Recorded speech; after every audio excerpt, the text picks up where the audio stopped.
I have full faith. Kaya lang medyo madaldal. Minsan saan pupunta yung bunganga. Pero hayaan mo siya. Si Bato, ipangako ko sa iyo, ilalabas niya yan totoo kung ano man yung... Guys, kinsa man ninyo diri ang nakatanaw sa peace rally ni former President Rodrigo Duterte sa Dumaguete. Kung nakainomdom mo, na siya gi-mention, no, during sa rally, no, katong nihatag siya og talk. So unsa man ni?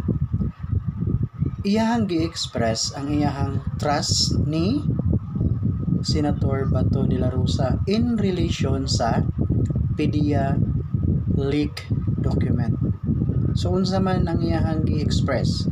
Iyang gi-express nga dako siya og trust ni Senator Bato de la Rosa nga ma-unveil ang truth behind that issue. So kung unsa na nga issue, unsa na nga truth iyang gipasabot, so it's up to Bato, no, kung unsa na tinuod ba or dili. So kung maygon nga dili tinuod, oh, that's the truth nga dili tinuod. Pero kung tinuod, that's still the truth nga tinuod. So it depends on the result of the investigation. And mind you guys, si Duterte dili na nimo mauto-uto, bright abogado man. So di na mauto-uto nga mura siya o sana lugulugan ni Bato. No.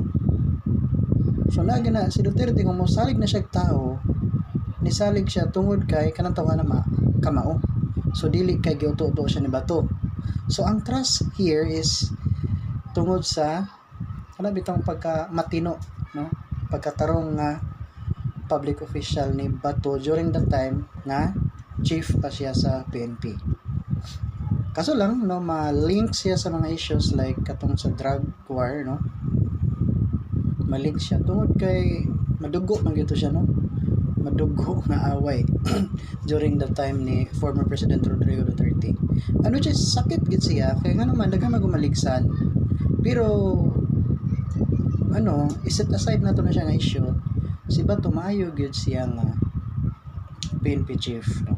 Makita man nato sa mga videos niya.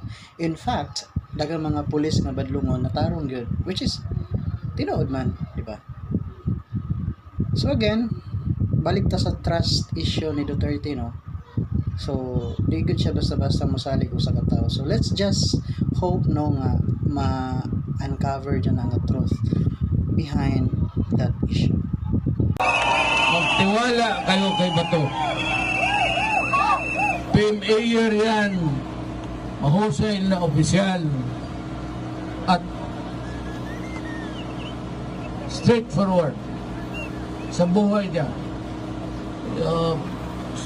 Sa pinakamahabang panahon, he worked for me.